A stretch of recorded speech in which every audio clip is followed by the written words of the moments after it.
The male toad is truly the strongest enemy I have ever faced. Also, Luigi looks like an airplane. Hello everyone, I am Third Mario Brother, and welcome back to Super Mario Galaxy. Last time, we really finished up the game and got our 121st star in the grand finale galaxy. And even though Luigi went there first, Mario just had to steal the spotlight once again, and he collected the last star for us. So, Luigi's feeling pretty peeved about that. So what's he gonna do to let off some steam? He's gonna go to the oh-so-relaxing library and read and learn and become a better citizen and individual. But before that, I would like to mention that there are a couple things different about Luigi's gameplay from Mario's that you guys left comments on in the last section that I forgot to last episode that I forgot to mention, and that is that when Luigi is underwater and you spin in order to make him go faster, he actually loses quite a bit of air, making underwater segments a little bit more difficult for Luigi because you have to budget your air a little bit more intelligently. And the Cosmic Mario races are now Cosmic Luigi races, and they are quite a bit more difficult. The Cosmic Luigi is a lot smarter than the Cosmic Mario, apparently, perhaps reflecting individual character traits, because like I said, Luigi's going to the library to make himself smarter. And maybe Cosmic Luigi just reflects him a little bit better. But yeah, this is the library, the one room in the observatory that we have not yet entered. Here we've got a little bit of plot or backstory for the game and the Rosalina and all the Lumas and what the heck they're doing here. And this is actually a really nice touch to this game. I really like the fact that they included a bit of story that's optional and that doesn't interfere with the rest of the game, but you can learn about it if you'd like. So this episode, basically, as soon as I enter that library, is just going to be me reading the storybook and reading the plot and stuff that I just mentioned. So if you're here for incredible excitement, well, books are exciting, right? Yes, indeed they are, they can be, but we're not here for any levels, we're just here to read. So, Luigi, take it away. Let's go read the bonus content of Super Mario Galaxy. Ooh. Let us begin.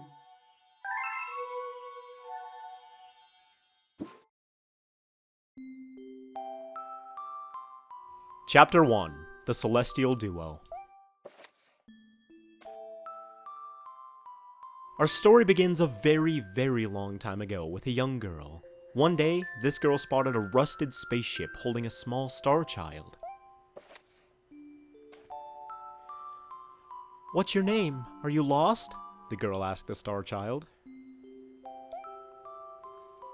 "I'm Luma, and I'm waiting for Mama. She's coming for me on a comet," said the star child, who had been waiting day and night. "Don't worry, I'll wait with you," the little girl promised Luma.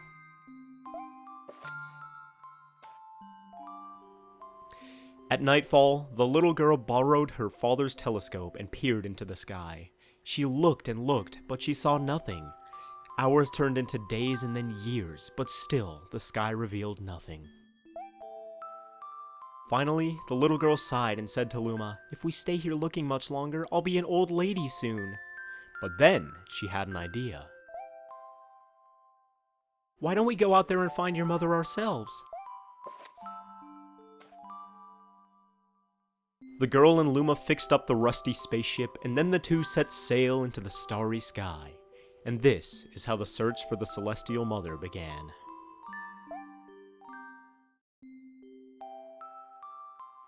Chapter 2, Starbits.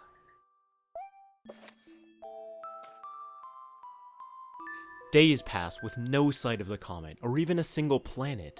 Instead, asteroids extended for as far as the eye could see. "If I had known it was going to take this long, I would have packed more jam," said the little girl above the rumble of her belly.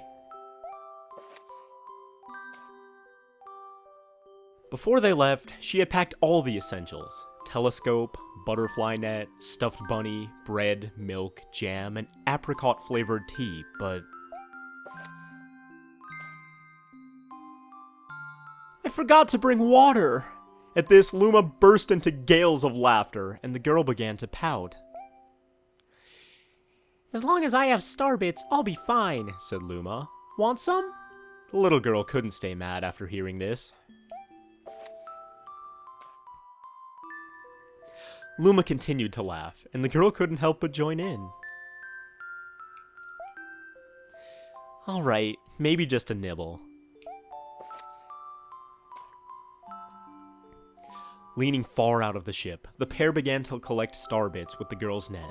They almost fell out a few times, but they kept on collecting. The star bits tasted like honey.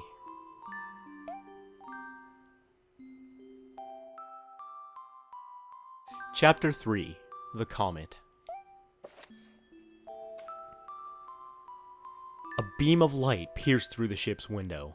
Thinking it was the morning sun, the girl peered through the window, only to find a turquoise-blue comet shimmering at her. The little girl shook the sleeping Luma awake and shouted excitedly, "We have to get to that comet!" The pair descended on the comet and found that it was made of ice. They looked high and low, but Luma's mother was nowhere to be found. Exhausted, the little girl sat down with a flop, utterly unable to take another step. "Look!" Peering down at the icy ground where Luma was pointing, the girl suddenly noticed clusters of star bits encased in the ice. "Pretty good, huh? Finding star bits is my specialty," said Luma, beaming. "There's ice here, but it's so warm. I'll bet there's water here too." The two decided to stay on the comet for a while. Riding the turquoise comet, the pair continued their search for Luma's mother. Chapter 4: The Dream. One night, the girl dreamed about her own mother. "Where are you going?" she asked her mother's retreating back. Without turning, her mother replied, "Don't fret, dearest. I'm not going anywhere. I'm always watching over you, like the sun in the day and the moon in the night." A wave of sadness washed over the girl. "What about when it rains and I can't see the sun or the moon?" Her mother thought for a moment before responding.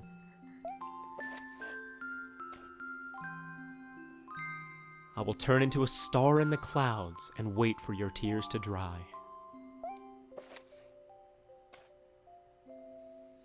When she awoke, the girl's face was damp with tears. "You have star bits in your eyes," said Luma to the girl. Wiping her face, the girl replied, "These are tears, not star bits. I'm crying because I'll never see my mother ever again." At this, Luma began to cry too. "Mama, oh mama, ah." The pair traveled through the starry skies, and though they encountered many other comets, not one of them held Luma's mother. Luma was despondent.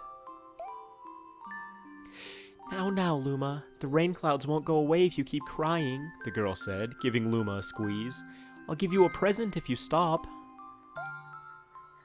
The girl closed her eyes and said gently, "I'll take care of you." With these words, she felt a small spark in her heart.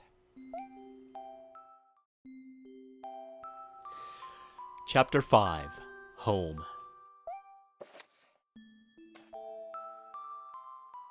"The kitchen will go here, and the library will go over there," the girl said busily to herself. "We'll put the gate here."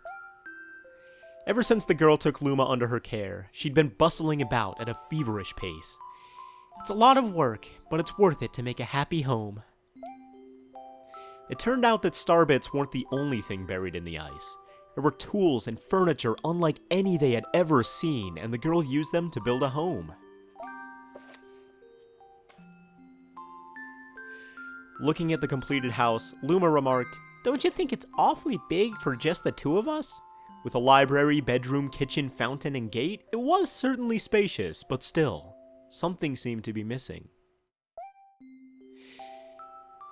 "If only my father, brother, and mother were here," the girl said wistfully. Indeed, the house was too large for its two small residents.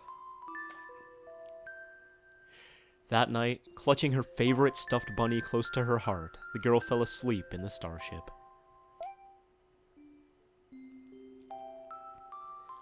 Chapter 6: Friends. Then one day, while the girl sat sipping tea, a tiny apricot-colored planet appeared on the horizon. From the planet, another Luma of the same color emerged. "Do you two know each other?" the girl asked the two Lumas gleefully. Despite the girl's excitement, they seemed uneasy. The two Lumas neither drew closer nor backed away from each other. Instead, they just stared. Then one Luma broke the silence. "My mama!" At once, the apricot Luma parroted back, "My mama! My mama! My mama! My mama!" The two Lumas began to dance around the girl frantically, and neither showed any sign of stopping. The girl was so charmed by this adorable scene that she couldn't help but laugh, and that's when something very strange happened. Suddenly, more Lumas began to pop out from the apricot planet. They were different colors, but they all shouted the same thing, "My mama! My mama!" The sight of all the shouting Lumas only made the girl laugh harder. What am I going to do with all these children? The Lumas just stared blankly as she doubled over laughing. "I guess we'll have to name each and every one of you." Tomorrow, once she had finished naming them all, she would begin moving all the Lumas into the new house.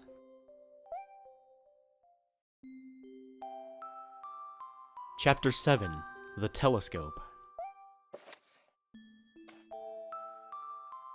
After seeing their 100th comet, a sudden thought popped into the girl's head. "I wonder if my home planet is still as blue as it was." That's when she remembered her father's telescope. Peeking into the telescope, a tiny blue dot floated into sight. It was smaller than a star bit. "How strange. It's so far away, but it feels so close." She twisted the knob of the telescope, and the blue dot grew until she could make out a grassy hill dotted with flowers. It seemed very familiar to her. Zooming even closer, a terrace on the hill came into view. "I used to go stargazing there when I lived on my home planet." She remembered rubbing the sleep out of her eyes as she followed her father up that hill to look at the stars. She remembered how she and her brother would sled down that hill. She remembered having picnics with her mother on that hill on bright and windy days. And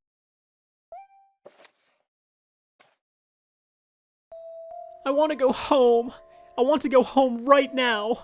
The girl burst into tears, and the Lumas didn't know what to do. "I want to go home! I want to go back to my house by the hill! I want to see my mother!" The girl was shouting now, her face wet with tears. "But I know she's not there! I knew all along that she wasn't out there in the sky, because...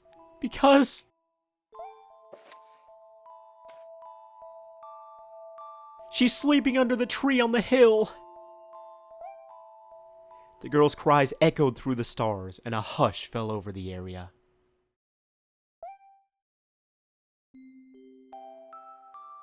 Chapter 8: The Wish. Though usually quite cheery, one day the girl became sad again. Luma drew close and tried to comfort her. "Mama, you still have me. And don't be sad about your mama, because she's a part of you. That means she's always close by. It's like me. I love star bits because they remind me of my mama." No, the girl said, unable to stop the tears. A lonely look flickered across Luma's face, but it was soon replaced by a wide grin. "I have an idea! I will transform into a comet, a soaring comet that can carry you all on this journey." With that, Luma, trailing bands of white, soared high into the sky and just as quickly started to plummet back down. Kaboom! Kablam! The ground shook, and a bright light poured out of the crater that the Luma had created. The bands of light twisted together to form a comet tail. And then Luma emerged, reborn as a comet. The girl could scarcely believe her eyes. But how? She kept asking. Our destiny as Lumas is to transform into different things, said a red Luma who had suddenly appeared. Stars, comets, planets, we can become all of these things. When I grow up, I want to become a star that makes someone special smile, said a green Luma. A blue Luma chimed in. That Luma turned into a real cutie of a comet, didn't he? All of the Lumas together said, No more crying, Mama. Thank you, said the girl in a whisper, and she pulled the Lumas close and hugged them. From that day on, starbits no longer fell from the girl's eyes. The comet set forth for the girl's home planet, its long tail blazing proudly behind it.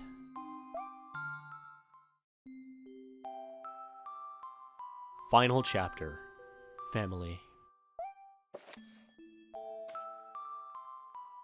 With its many Lumas and telescopes, the comet was quite a sight to behold. The girl and the Lumas were proud to call it home.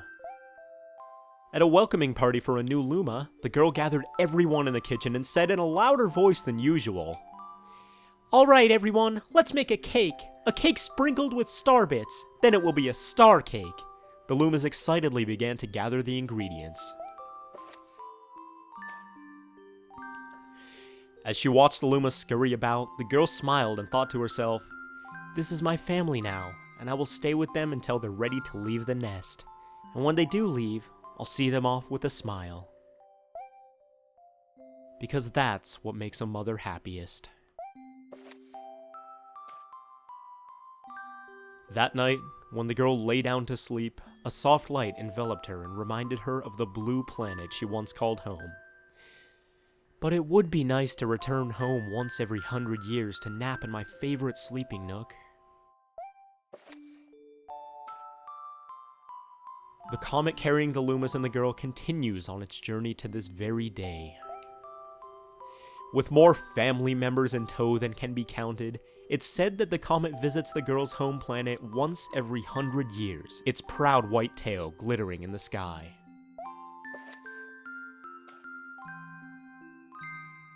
The end.